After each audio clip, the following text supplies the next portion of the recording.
La génération perdue. Ils sont nés entre 1883 et 1900, et ils deviennent adultes quand l'un des pires endroits possibles, la Première Guerre mondiale. Des tranchées remplies de boue, des bombardements qui durent des jours, des gaz qui brûlent les poumons. Pour la première fois, la guerre est industrielle. Elle ne tue plus des soldats, elle broie des générations entières.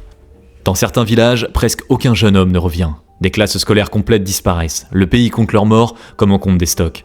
C'est pour ça qu'on les appellera plus tard la génération perdue.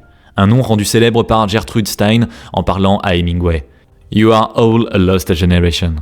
Mais ce destin ne concerne pas que les hommes au front. Pendant que les tirs résonnent, des millions de femmes remplacent les soldats dans les usines, les transports, les hôpitaux. Elles gagnent une autonomie inédite et après la guerre, beaucoup refusent de revenir en arrière. Le monde social change avec elles. Quand l'armistice arrive, ils ont 20 ans. Mais ils ont déjà vu plus de morts et de mécanisation qu'une vie entière ne devrait en contenir. Car au fond, la Première Guerre mondiale leur a appris une chose nouvelle et terrifiante. Les machines peuvent nourrir ou tuer à l'échelle industrielle. Et c'est justement au moment où les canons se taisent qu'un autre ennemi frappe, la grippe espagnole. Une pandémie fulgurante qui tue plus vite que les balles, qui arrache des millions de jeunes adultes en Europe. Pour cette génération, la paix ne stoppe pas la mort, elle change simplement de visage. Et puis, presque brutalement, l'Europe veut revivre. Les années 20 transforment Paris en aimant pour une jeunesse du monde entier. Jazz, café, ateliers, nuits sans fin. Tous essaient de comprendre ce qu'ils viennent de traverser. Dans ce chaos, leurs blessures deviennent un outil politique. Des mouvements extrémistes, fascisme, nazisme, régime autoritaire récupèrent la colère des anciens combattants, promettent ordre, revanche, certitude. La génération perdue devient la charnière entre deux catastrophes. Leur caractère, un mélange de cynisme poli, de joie nerveuse et d'une méfiance totale envers les grandes promesses patriotiques. Ils sont les premiers à poser la question moderne quand l'ancien monde s'effondre. Où trouve-t-on du sens ? La génération des grands. Ils sont nés entre 1901 et 1927. Ils grandissent avec la Grande Dépression, une crise mondiale où les banques s'effondrent, les usines ferment et des millions de familles n'ont plus assez pour manger. Très tôt, ils comprennent une règle simple. Rien n'est acquis, ni le travail, ni la nourriture. Et juste au moment où ils atteignent l'âge adulte, le monde replonge dans un autre gouffre, la Seconde Guerre mondiale. Une guerre totale qui mobilise tout. Les usines, les villes, les familles entières. Leur jeunesse se déroule dans un continent transformé en machine de guerre, où chaque journée est une mission et chaque erreur peut coûter une vie. Privation, bombardement, déplacement, des zones grises où chacun oscille entre survie, collaboration, résistance. Pendant la guerre, les femmes ne se contentent plus de remplacer les hommes, elles deviennent l'autre armée. Elles assemblent des avions, décryptent des messages, organisent des réseaux de résistance, conduisent des ambulances sous les bombes. Et après 1945, elles ne veulent plus disparaître dans l'ombre. Quand 1945 arrive, les armes se taisent, mais personne ne peut souffler. Il faut rouvrir les écoles, remettre l'électricité, reconstruire les ponts. Le cerveau reste en mode mission, mais cette fois pour rebâtir un continent entier. En 10 ans, l'Europe passe des ruines aux autoroutes, des baraquements aux cuisines neuves. C'est l'époque où le confort moderne arrive enfin dans les foyers. Électricité stable, plomberie, chauffage, électroménager. Leur credo tient en 3 mots. Devoir, sobriété, discipline. Le faire avant le ressentir. La reconstruction devient une thérapie froide. Rebâtir pour tenir le trauma à distance. Et les innovations issues de la guerre déferlent dans la vie civile.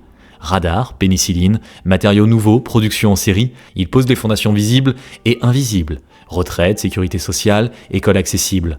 L'État-providence européen prend forme, un monument que personne ne visite, mais que tout le monde utilise. La génération silencieuse. Née entre 1928 et 1945, ils grandissent entre la fin de la guerre, les tickets de rationnement, la faim mesurée, puis soudain, l'école qui rouvre, les usines qui redémarrent et la guerre froide qui s'installe au-dessus de leur tête. Leur enfance apprend le manque, leur adolescence apprend l'ordre. Et au milieu de cette reconstruction fragile, une idée plane partout. Que tout pourrait s'effondrer à nouveau sous une bombe ou d'un simple geste sur un bouton nucléaire. C'est pour ça qu'on les appelle la génération silencieuse. Silencieuse non pas parce qu'elle n'a rien à dire, mais parce qu'on lui a appris à avancer sans faire de vagues, à respecter les règles, à éviter les conflits dans un monde encore traumatisé par ceux de leurs parents. En façade, calme, politesse, stabilité. En coulisses, ça bouge. Dans les lycées qui s'ouvrent enfin à tous, on forme des secrétaires, des techniciens, des instituteurs, la future colonne vertébrale des administrations, des syndicats, des écoles. Ceux qui connaissent le système par cœur et qui sauront un jour appuyer au bon endroit. Et dans les foyers européens, une révolution discrète commence. Des femmes qui réclament le droit au travail, le partage des tâches et la justice salariale. Le féminisme pratique, pas les slogans, mais les solutions. Garde d'enfants partagés, horaires négociés, autonomie économique. Puis arrive la grande transformation matérielle, la télévision dans le salon, le rock'n'roll dans les oreilles, le lycée pour des cohortes inédites et pour la première fois, la voiture familiale pour quitter la ville le week-end. Ce n'est pas du luxe, c'est une logistique de vie. Le frigo plein, la machine à laver, le transistor posé sur l'étagère, tout cela libère des heures, redécoupe des journées et crée un espace mental nouveau. Pour lire, pour s'informer, pour s'organiser. Et en allégeant le travail domestique, ces machines libèrent aussi les femmes, qui peuvent enfin envisager un avenir au-delà du foyer. Leurs valeurs, prudence, respect des règles, conscience civique. On remplit les formulaires, on respecte la file, mais on repère les incohérences. La famille se réorganise, la discussion gagne la table, la planification devient un sport national. Ils consolident l'état social, construisent les classes moyennes et poussent, sans trompette, des libertés civiles concrètes. Contrats mieux encadrés, syndicats organisés, premier droit professionnel des femmes, le silence est stratégique. Il porte la mémoire dure des parents soldats, sans le vernis héroïque. Les baby-boomers. Nés entre 1946 et 1964, ils arrivent au monde en plein baby-boom. Les berceaux débordent, les écoles s'agrandissent, les villes respirent enfin la paix. Ils grandissent pendant les 30 glorieuses, 30 années de croissance où l'Europe, entre gaullisme, social-démocratie et premier pas d'un marché commun, se reconstruit à vitesse régulière. On passe du charbon au fioul, de la bicyclette à la 4L, du journal du matin au JT du soir. La télévision ouvre les fenêtres du monde et vend tout ce qu'elle montre. Elle diffuse la pub, mais aussi la guerre du Vietnam. Première guerre télévisée qui installe une méfiance durable envers les gouvernements. La promesse du CDI existe, mais la hiérarchie garde parfois la porte fermée plus longtemps que prévu. Dans toute l'Europe de l'Ouest, de nouvelles vagues d'immigration. Maghreb en France, Turquie en Allemagne, Caraïbes au Royaume-Uni redessinent les rues, les cuisines, la musique, la main-d'œuvre. La culture pop envahit les chambres. Posters, fanzines, concerts, cassettes. La pilule entre les pharmacies. La sexualité se sépare du mariage. La famille se redessine, divorce plus fréquent, rôle domestique en mouvement et un horizon personnel qui s'ouvre enfin. Des figures comme Françoise Hardy, John Lennon ou David Bowie deviennent des boussoles culturelles, des identités possibles, des mondes habités. Leur boussole tient en quelques valeurs. Individualisme affirmé, droit civique, suspicion envers l'autorité qui prétend savoir mieux que toi. Consommer devient identité, mais aussi levier politique. Boycott, label, coopérative. Tu achètes un disque, tu rejoins une tribu. Tu refuses une marque, tu votes avec ton panier. Côté techno et culture, tout s'accélère. La télécouleur fixe le salon, la voiture familiale allonge l'horizon, les vols commerciaux démocratisent le voyage. La musique de masse unit et segmente à la fois. Beatles, Brel, Pink Floyd, Kraftwerk, chaque sillon trace une frontière culturelle. Le magnétoscope arrive, le Walkman suit, mais l'euphorie n'est pas éternelle. Il passe de la croissance lisse des 30 glorieuses au choc pétrolier de 1973 et 1979. Inflation, chômage, première fermeture d'usines. Une partie de la génération se radicalise dans l'écologie, le pacifisme, les marches antinucléaires, l'autre surfe sur les années 80. Privatisation, carrière rapide, individualisme turbo, 2 cohortes, un même passeport. Il consolide l'Europe communautaire, pousse les réformes sociales et bascule les économies vers les services et les industries créatives. Ils écrivent le manuel du « soi moderne », études longues, mariage plus tard, double revenu, vie en chapitre, identité en mise à jour permanente. La génération X, un Walkman dans la poche, un PC beige sur le bureau. Né entre 1965 et 1980, il grandit souvent seul à la maison, clé autour du cou, les 2 parents travaillent. Les divorces augmentent, le sida fait peur et la guerre froide s'éteint sous leurs yeux. Puis les usines ferment et le chômage post-industriel les frappe juste au moment où ils deviennent adultes. On les traite de sluckers. En réalité, ce sont eux qui posent les premiers câbles du web, montent des projets dans des garages ou des bureaux partagés et apprennent tout en autodidacte. Ils se méfient des grands discours, mais ils savent résoudre des problèmes. Un modem, un routeur, un serveur, pas de mantra, juste du pragmatique. Dans les années 90, Internet arrive vraiment dans les foyers. Un PC dans le salon, un CD-ROM pour apprendre et les premiers cybercafés où l'on découvre le web après les cours. À Berlin, après la chute du mur, les quartiers entiers deviennent des terrains d'expérimentation entre techno, art et jeunes entreprises. Et les jeux vidéo deviennent sociaux. LAN party, ordinateur relié entre amis, câbles qui traînent sous la table. Leurs valeurs, autonomie, pragmatisme, équilibre travail-vie. Côté culture, MTV façonne leur goût. Le grunge devient la bande-son et les raves transforment des friches industrielles en dance floor.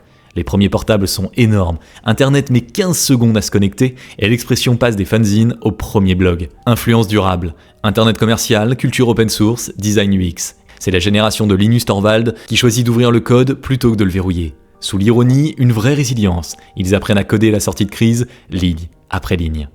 Les millénials. Tu te connectes au Wi-Fi et aux découvertes bancaires. Né entre 1981 et 1996 avec un PC familial trônant dans le salon. Et entrent dans l'âge adulte pile au moment où la crise financière mondiale gèle les embauches. Ils ont appris à taper au clavier avant d'écrire les accents correctement. Mais leur arrivée sur le marché du travail tombe entre stages non payés, CDD en série et entreprises qui stoppent les recrutements. La tension est simple. Diplôme élevé, salaire faible, loyer en orbite. On repousse mariage, enfants, achat immobilier, non par choix philosophique, mais parce que la mensualité ressemble à une blague. En Espagne ou en Grèce, après la crise de l'euro, le chômage des jeunes explose et beaucoup rentrent chez les parents avec un master. Ailleurs, les colocations durent. La gig economy promet la liberté mais livre surtout des revenus variables. Uber, Deliveroo, Fiverr.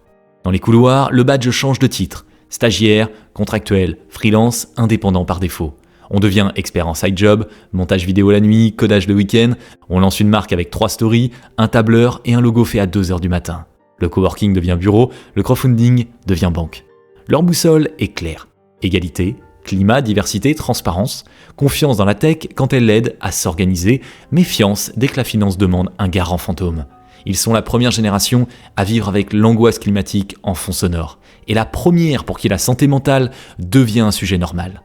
Les mèmes servent de satire politique. YouTube devient une école parallèle, et le smartphone, arrivé en 2007, devient portefeuille, agenda, caméra, et parfois psychologue de poche. Côté influence, les mouvements naissent en ligne et finissent dans la rue. Marche pour le climat, pétition virale, campagne sociale qui se propage en un week-end. On crée des entreprises vertes, on lance des projets grâce aux plateformes et on invente un travail à distance qui devient normal, non par luxe, mais par nécessité. Twist cruel, hyper connecté au monde mais souvent coincé hors de l'ascenseur social, celui avec un bouton CDI et logement abordable. Leur force, c'est d'armer la précarité. Réseau solide, side hustle pensé comme assurance, cause globale traduite en action locale. Tu lèves des fonds un lundi, tu plantes des arbres un jeudi et tu postes le bilan dimanche soir.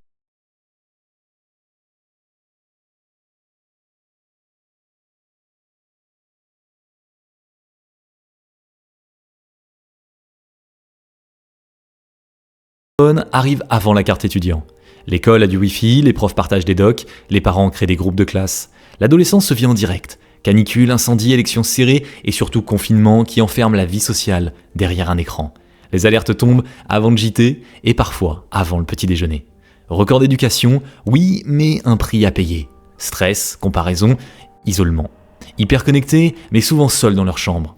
Les amis sont là, mais derrière un avatar. Les devoirs passent par des plateformes, les discussions migrent en DM et la sociabilité glisse d'un serveur Discord à un autre. La pression vient de partout. La famille, l'école, l'algorithme, toujours quelqu'un de plus brillant, de plus drôle, de plus performant à portée de scroll. Exemple clair, Fridays for Future, lancé par Greta Thunberg, remplit les places le vendredi, puis les replays tournent le soir sur TikTok. Les vidéos deviennent explications, débats, fact-check, on vérifie une date, on analyse une source, on expose une intox.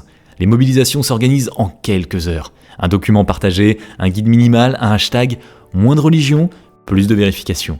Moins d'autorité verticale, plus de preuves à l'écran. Leur boussole tient en 3 mots. Pragmatisme, inclusion, sécurité psychologique. On cherche des espaces où l'on peut parler sans se faire démonter. On boit moins, on sort plutôt des embrouilles, mais l'anxiété colle. Héritage d'un monde instable. On prend rendez-vous chez un psy en ligne, on journalise sur une app, on coupe les notifs pour faire un devoir, puis on recraque le soir venu. Technologie et culture, story qui expire, stream qui dure, IA générative dans les exposés, prompt dans la trousse. Les claviers sont multilingues, les références se renouvellent chaque semaine. Et surtout, l'algorithme décide ce que tu vois, ce que tu entends, ce que tu ressens. La culture ne se cherche plus, elle vient te chercher. Une pression constante sur les marques, les écoles, les institutions pour plus de transparence, de cohérence, d'excuses quand ça dérape. Première génération avec une réputation numérique dès l'enfance. Des photos, des posts, des listes de contacts qui ne s'effacent pas. Et un risque permanent, cyberharcèlement, capture d'écran, faux, pas public. La génération alpha, leurs premières photos existent avant leurs premiers souvenirs. Première génération élevée non seulement par leurs parents, mais aussi par des algorithmes. Nés entre 2010 et 2024, ils grandissent avec une tablette sur la table basse, un assistant vocal dans le salon et des classes où l'écran partage le tableau. Pour beaucoup, l'école a même commencé en visioconférence pendant les confinements. Un monde où le micro coupé remplace la main levée. Tension permanente. Éducation high-tech, attention low-bat, les notifications coupent les révisions, la lumière bleue rogne le sommeil et la sociabilité passe souvent par un chat plutôt qu'un banc de parc. Les parents surveillent les temps d'écran, les écoles imposent des filtres, mais les usagers contournent tout. On parle d'hygiène numérique quand on parlait autrefois d'hygiène de classe. Pause programmée, règles, pas d'écran le soir, chargeur banni de la chambre. Concrètement, en Europe, des écoles pilotes utilisent l'IA pour proposer des exercices adaptés. Les devoirs se rendent sur des plateformes, les corrections arrivent en commentaire et les jouets réagissent à la voix. Même les montres pour enfants comptent les pas, envoient une alerte et affichent le sommeil de la nuit. La maison devient un petit réseau. Console, lampe, enceinte, tout se met à jour pendant qu'ils dorment. Mais une prudence naît aussi. Ils apprennent que l'IA peut se tromper, que certaines applis gardent leurs données et que tout ce qui est fluide n'est pas forcément fiable. Côté culture et techno, ils regardent en streaming avant de connaître la télévision. Ils passent des heures dans des jeux sandbox, construisent, échangent, expérimentent. Certains créent des vidéos, montent sur mobile, testent des outils d'IA pour résumer un texte ou inventer une image. À l'école, les parcours deviennent personnalisés et l'assistant vocal sert de dictionnaire qui parle. Twist probable, ils grandiront dans une Europe vieillissante avec moins d'enfants, plus de robots. Leur défi, utiliser l'IA pour réparer ce que l'IA et nos erreurs ont accéléré. Climat, solitude, désinfo. 8 générations, 8 cicatrices. La question revient vers toi. Tu tiens de qui ?